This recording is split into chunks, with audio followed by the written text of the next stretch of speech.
DK. Welcome to the Wheelprint Podcast, brought to you by Apm Medical Supplies. This podcast is created to uncover the inside game of adaptive athletes, their untold stories of what drives them and makes them tick.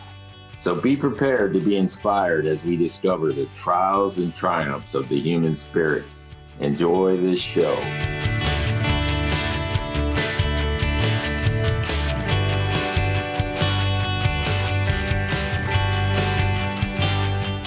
Yo, I'm DK and I'll be your host of the Wheelprint Podcast. Thank you for joining us in our first episode of season 2.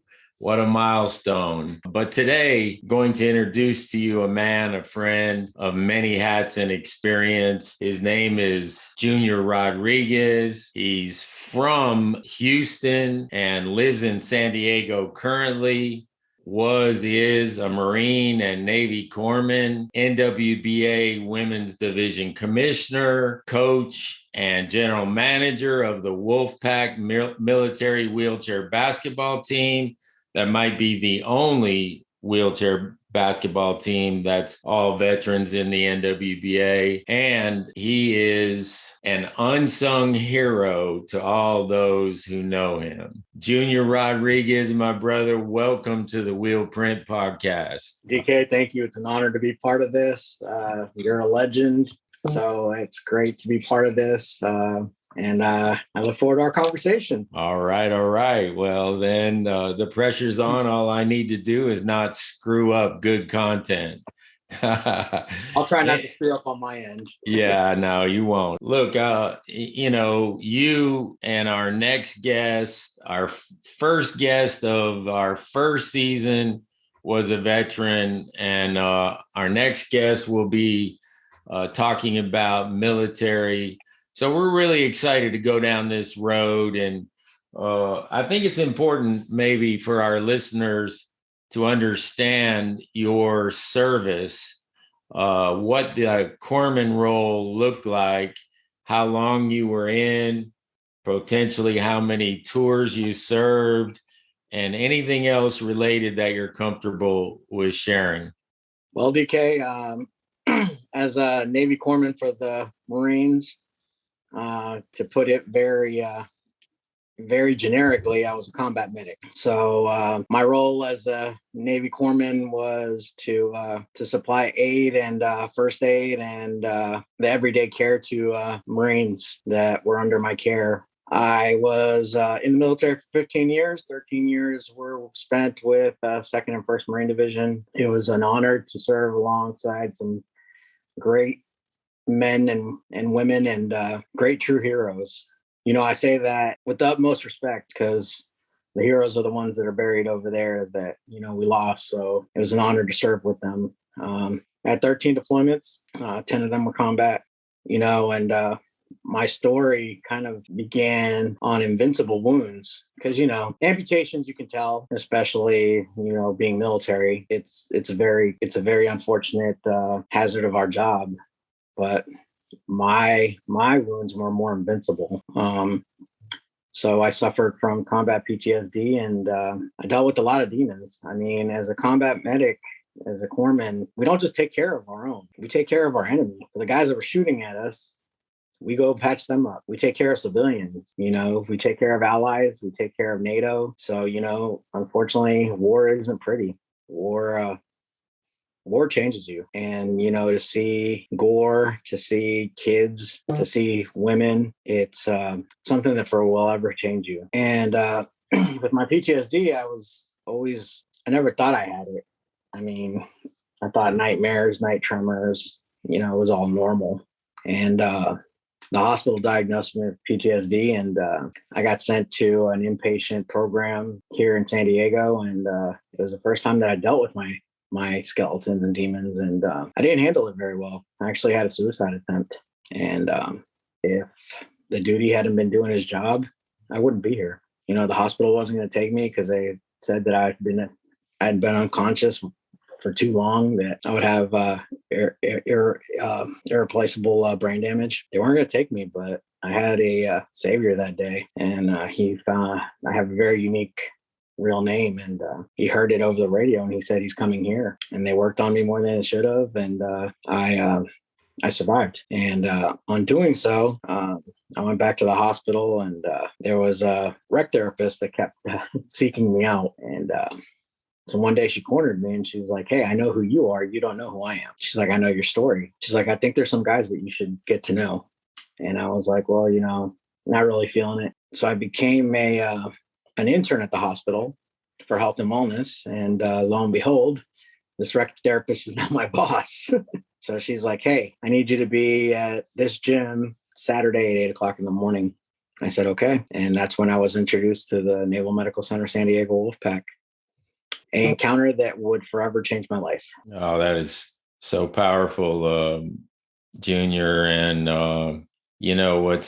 what I see and saw was, as soon as I asked you that question, I saw your demeanor change on this video. And I said, oh, man, I know this is going to be difficult for him to repeat out loud. And, so I really appreciate you going down a difficult road of telling us about your past. But on a brighter note, the second you mentioned recreation therapist and therapy in sports, you started to smile. And so therein lies a solution, So thank you for sharing that.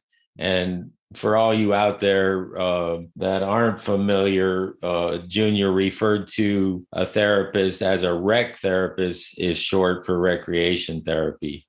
Junior, you do so much, and I could refer to you as the locomotive that pulls the train. Can you kind of explain what drives you to really be so strong in your commitment to help others? I've always been a caretaker, DK, since I was younger. And, as I said, the encounter of meeting the Wolfpack changed my life forever because, even though I had my invincible wounds, I saw guys that had physical wounds. And I thought to myself, these are guys that, Corpsman or their buddies saved them out of the combat field and got them back. And these are guys that forever will have their life changed. But they were so passionate, so full of life, so full of fight that I was like, man, if they can do it, I can do it. And I got really blessed with linking up with Warrior Foundation, Freedom Station, and Wolfpack, and they've both afforded me the opportunity to help others. And it's something that drives me because I'm just trying to pay it back. I'm just trying to pay it back and pay it forward. And just like the Wolfpack touched me and changed my life forever, I'm hoping that there is that veteran out there that, that we can help and we can touch and change their life. We know you have done that, my brother. And it's actually extended beyond veterans in your service to anyone who needs it, especially in our organization. We're grateful for that level of passion that you bring. And I know it's led you to be involved locally. We're going to talk about the Wolfpack in a minute, but, I know you've been involved in the VA at Balboa Naval Hospital. And I know you're involved locally in so many different situations. Talk about that involvement briefly and what it means to you. I'm very blessed. I'm linked up with Warrior Foundation Freedom Station as the executive assistant, and it's a phenomenal organization that takes care of wounded, injured, and ill service members. And without their support to directly the Wolfpack and myself, we wouldn't be able to help the people that we do. I mean, we help active duty service members. We help service members that have already been retired but got lost somewhere. Currently we have a brand new guy that got injured a few years ago that's brand new to the wheelchair, and we're able to help him out. I have phenomenal guys that are part of the pack that would drop everything to help. I'm just lucky to be part of it. Yeah, man. All of us that know you closely know your affiliation with Warrior Foundation Freedom Station. But there's going to be a lot of people listening that maybe this is their first exposure to you, your personality, and to all that you're involved with. So how long has the foundation existed, and how did it come to be in the beginning? Warrior Foundation Freedom Station was founded by a phenomenal lady named Sandra Lemcooler, our CEO and founder. And she is such an amazing angel amongst people.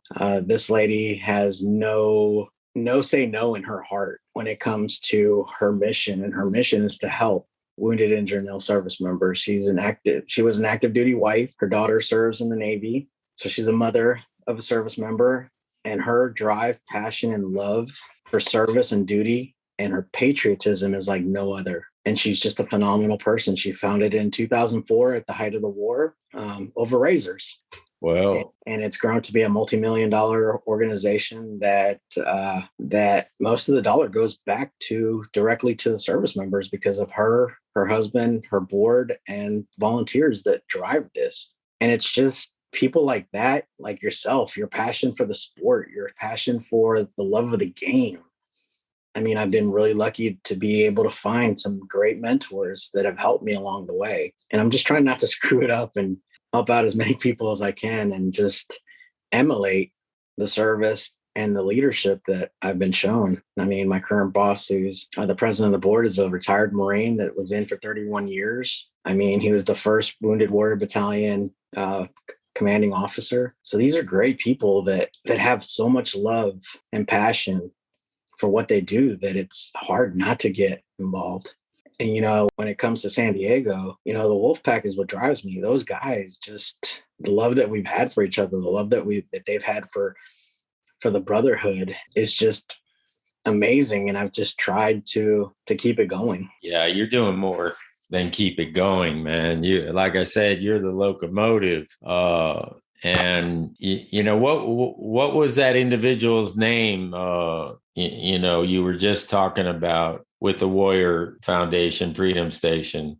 The guy in the wheelchair, new guy, or my boss? Your boss. Not the female. You said her name. Yeah, Sandra Lemcooler, and then my boss is retired Colonel Gregory Martin. Gregory Martin. Well, thank you, Gregory Martin, and thank you, Sandy, for allowing Junior Rodriguez to be part of our world. So moving on, I'm curious, man. I mean, yeah, you had that exposure to rec therapy, but how in the world did you choose adaptive sport and particularly wheelchair basketball, or did it choose you? Funny story. I found the Wolfpack and they kind of took me on and they found me. And, you know, in the reality, you know, some of them credit me with helping them, but they saved my life. And if it wasn't for them in this sport, I wouldn't be where I am.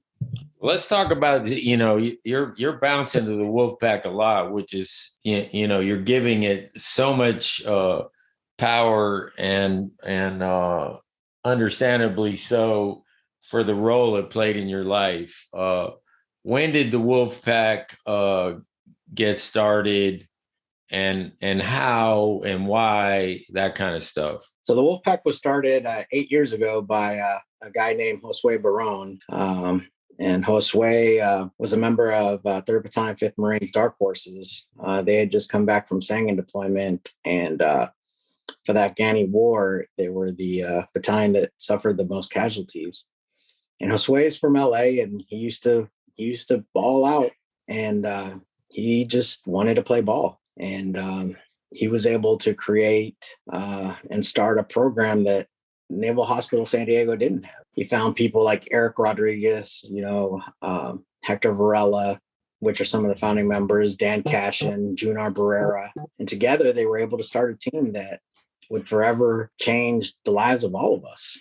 So adaptive sports found me, and I'm very blessed. And it's taken me a lot of places. I've been an NWBT committee member. I've been a adult division committee member, and now I have. Explain that acronym so people know. NWBT. NWBT is a National Wheelchair Basketball Tournament, which is also known as Nationals. There you go.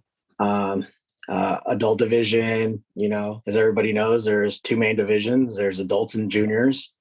kids and adults. And I have the distinct honor of being the women's division commissioner. And I've got a lot of great athletes that I represent that has given me the honor to continue my service in another aspect. Yeah, well, we both have a passion for providing opportunity, equity, and respect for women in the sport. But let me ask why, Junior? Why and how did you get involved as leading the commissioner role with the women's division? Well, it was bestowed on me by our current president, Tim Fox, and our current executive director, Will Waller. I started as a workhorse at nationals at Louisville, Kentucky. And at the time, President Sarah Castle noticed something in me. She noticed my drive and my dedication and my hard work ethic. And whenever they asked for something, I would say yes. There was no in my heart. So I would usually be one of the first people in and one of the last people out. So my days ran 18, 20 hours at nationals when I was in Louisville, Kentucky with all 96 teams under one roof. And I just worked hard. Buddy Barnes, the adult division commissioner, noticed something in me, and he took me under his wing, mentored me, and brought me into adult division. Adult division, I worked really hard for years. And about 4 years ago now, Tim Fox and Will were like, "Hey, we think you're ready for the next step." And I was like, "Next step." And Buddy called me and said, "Hey, I want to give you the news first, but you're going to be appointed the women's commissioner." Wow. Well, I know for certain your work ethic, and it's no secret that hard workers are going to get recruited and provided opportunities to make a difference. And it was good insight by those individuals with the NWBA to involve you and your generous giving spirit. And I've seen you in full work mode at NWBTs. You were the first one to arrive. And of course, I wasn't there to see you leave because you're the last one. I want to briefly talk to you about Apm Medical Supplies. They're a family-owned business which has been connected to our wheelchair and adaptive sport community for nearly 30 years. Whenever I contact APM for my personal care supplies, I have access to people who run the company in almost every conversation. I can call, text, or email, or communicate in any way I find convenient. To me, that's real customer service. APM also sponsors many wheelchair sporting events, including wheelchair basketball, softball, bowling, and the National Veterans Wheelchair Games. I'm so happy and proud to be affiliated with APM for all they do. Contact them today at 844-743-7373. Ask for Amanda and mention the Wheel Print Podcast to receive your next order.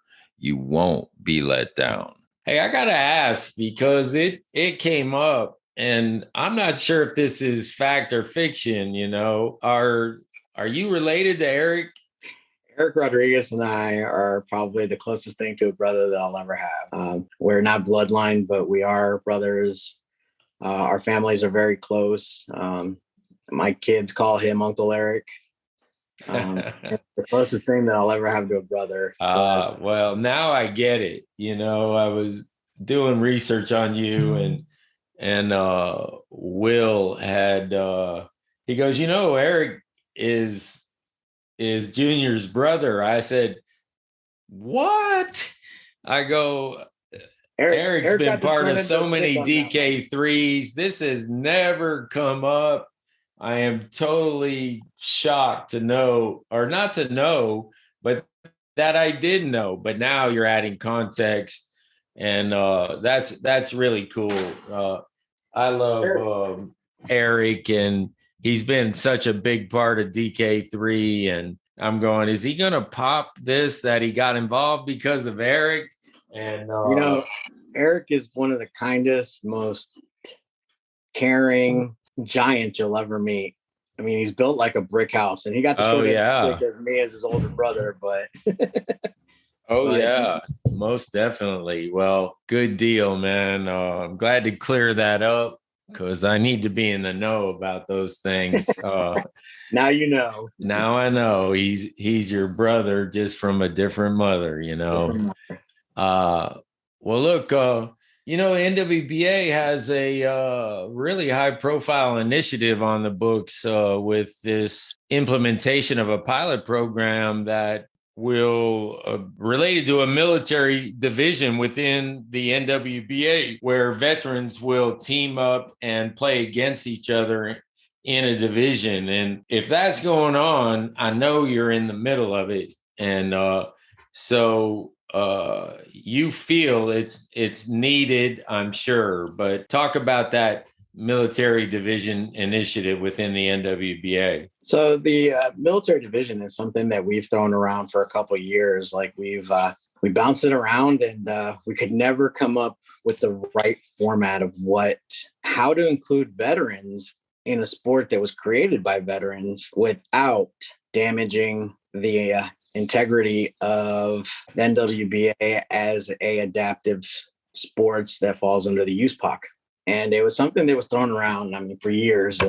For 3 or 4 years, we had discussions on what's the best way to implement warriors without tainting the sport. Not that veterans are going to taint it, but there are some people that are like, this is strictly for adaptive athletes that cannot play able body. And it was a conversation that was deep. And then the current board of directors, with the tutelage of Will, Dr. Darlene Hunter, and Tim Fox, were like, hey, this needs to go.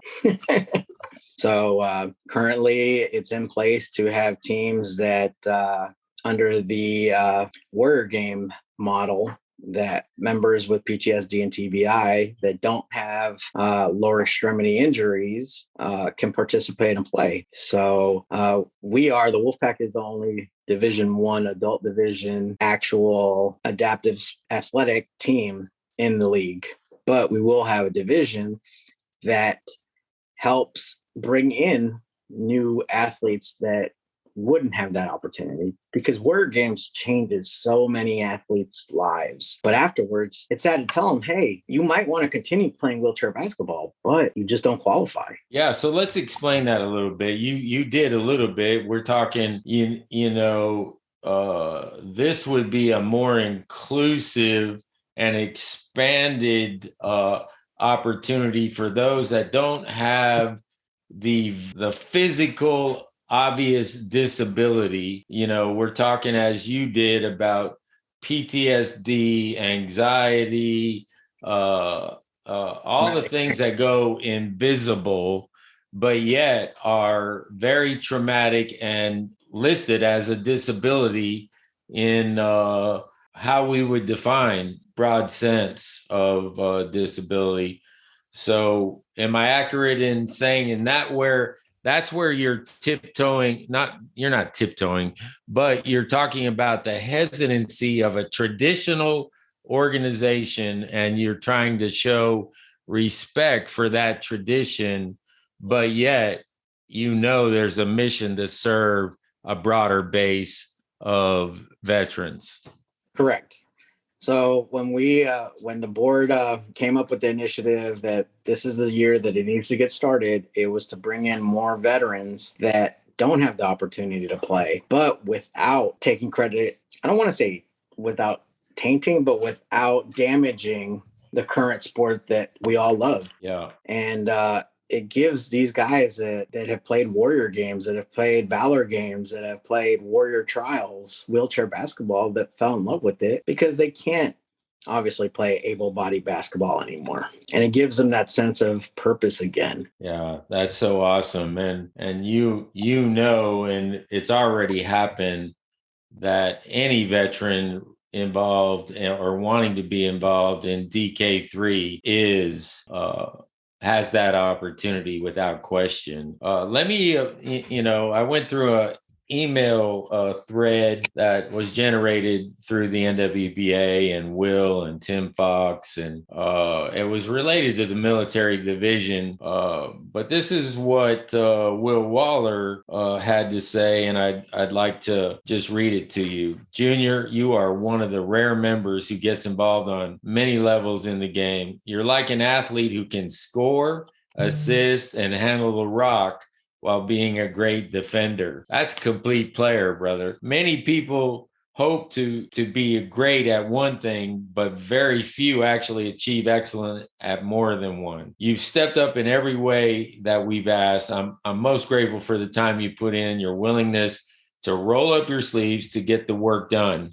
First one in, last one out. Never leave anyone behind. I'm ad-libbing. When you couple that with financial support that you provide through your foundation, this puts you in rarefied air. Wow, that's a glowing compliment from the highest level of our organization. It is, and I'm truly thankful that, Will saw something special in me. And I'm truly thankful that Tim Fox, the current president, saw something in me, because without them, I wouldn't be where I am. And, it's been an honor to serve not just the Wolfpack, but the NWBT, juniors, adults, and most of all, women. As the women's commissioner, I've tried to be a voice for them to move forward. Women athletes are amazing athletes, and they're the smallest portion of our population. But with the tutelage of Dr. Darlene Hunter and Tim and Will, I've tried to emulate them and try to be a voice and try to grow the women's division. And it's just an honor to be able to have helped and done all that I have done in my time with NWBA. I echo those sentiments. Part of our mission with DK3 has always been to provide more opportunity and to focus on equity and equality in terms of those opportunities. So, as I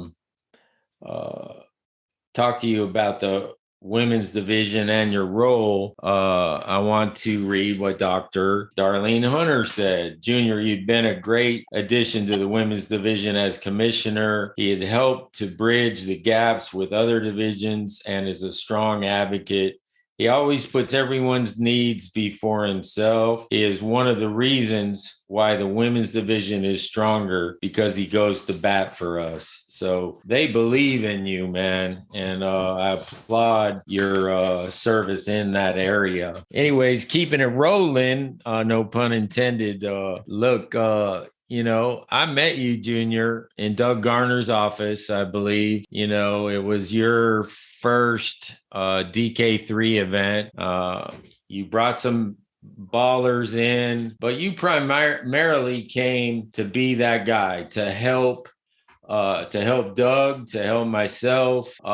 And I didn't really know you at the time, but you had your sleeves rolled up and were willing to do anything that you were asked. And that continues today, now years later. Of course, we just finished the mega event at UTA with veterans and civilians, and we all look back with pride on that moment.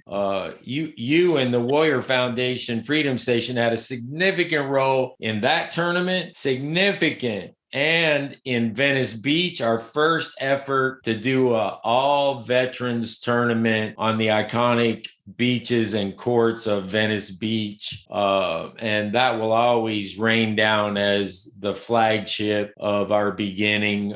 And you have influenced me in my direction and my focus on providing opportunities to veterans. It's now reached North Carolina, where we've partnered with the Valor Games, and that event will take place on August 6th in Rocky Mount, North Carolina. And you and I recently have broke conversation about hosting the West Coast version of Venice Beach, whether it's all veterans or it's a mixture of vets and civilians. But we sound like we're coming to San Diego in late October, early November. Why would you think DK3, its format, its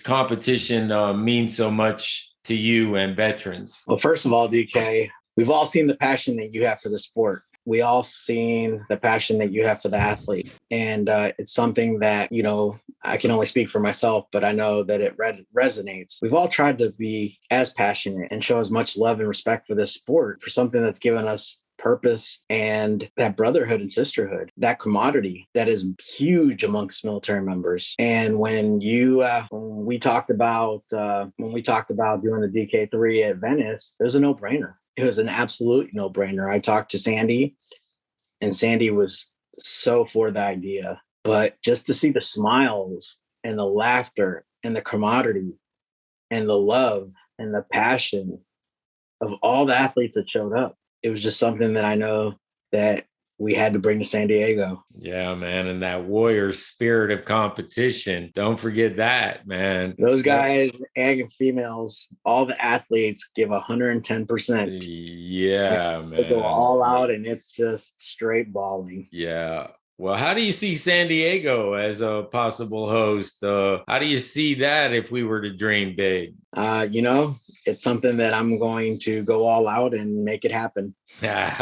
Whoa, there you have it, folks. That's like, wow, let's stamp it. I'm so grateful for your level of support. And this is how we do it, Junior. We connect the dots. We connect like-minded people with like-minded hearts that want to give and make not only the sport, but the world better. So I'm grateful to think about San Diego and all the influence that you have there. And yeah, man, we'll have 3 events in 2022, God willing.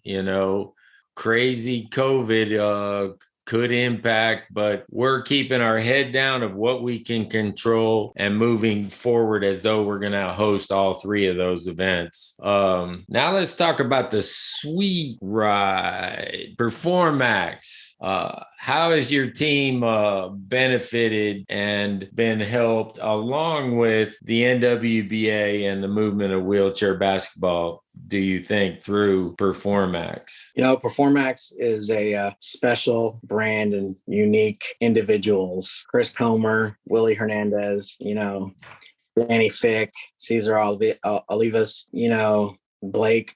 These guys will do anything for anybody. And the Warrior Foundation has benefited with PerformMax by helping others. I've been very fortunate that Sandy wants the best. And when she finds somebody that is in need of a wheelchair, she knows that I can pick up the phone and we're going to get it done. We're going to get these guys, whether it be an ultralight everyday chair or an ultralight sports chair. We're going to get it so that they can continue their mission and their life. And I can call Chris at any time, and they help with everyday sports chairs, hand cycles, Botex, whatever it helps that veteran or that athlete get up and go. Yeah, brother, we're so attractive, both of us. We're both part of Team PerformMax, which is a powerful group. But the vibe, the powerful vibe of PerformMax attracts so many people, and yeah, they get involved in so many of the right things. And one last little reading for you, brother, from Chris Comer, the CFO of PerformMax. Junior is a rare type of person with a heart 10 times bigger than anyone else's. He is a great father who loves his country and treats everyone like family. He has made a huge impact on everyone that is blessed to know him, and I am lucky to call him a friend. He makes not only this world a better place, but also everyone he crosses paths with. This is the common thread about you, brother, and you're so humble. You're uncomfortable right now hearing it. But that's the way it goes. Your DNA is stamped with such a beautiful spirit and given to others. And that's why you're on this podcast. That's why you're asked to do so many great things in so many different worlds and environments.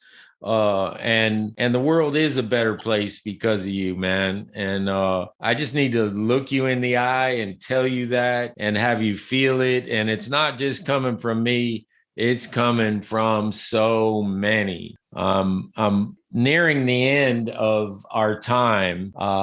So I wanted to ask you two things. One, what does your future look like? And two, do you have any parting words for the people listening on this Wheel Print podcast?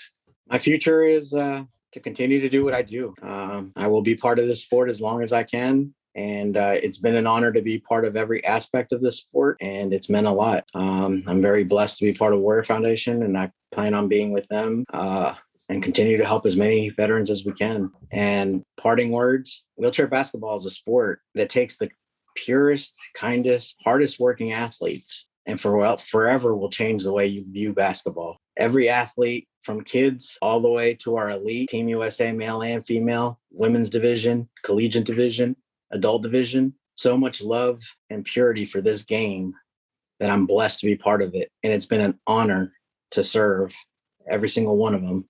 Man. And it's an honor to work beside you and given the opportunities that I have been able to help. And it's just a great honor. Yeah, man, that's such a powerful, like, in military DNA coming out, but with pure heart. Well, look, thank you for being our guest on the Wheel Print, my brother. And our next episode is going to continue this legacy of veteran focus. We will have David Davis, the author of the book Wheels of Courage, which really is the most meticulous, researched, historical, written document of how our sport was birthed, how it was fought for by veterans out of World War II, and all their challenges and roadblocks, and how they fought for the right to play, and how they fought for basic civil rights to live, let alone to have access. And man, I'm really looking forward to continuing what we started here with you, Junior, into our next episode with David Davis. So thank you, my brother, and much respect, much love. Much respect, love. Thanks, DK.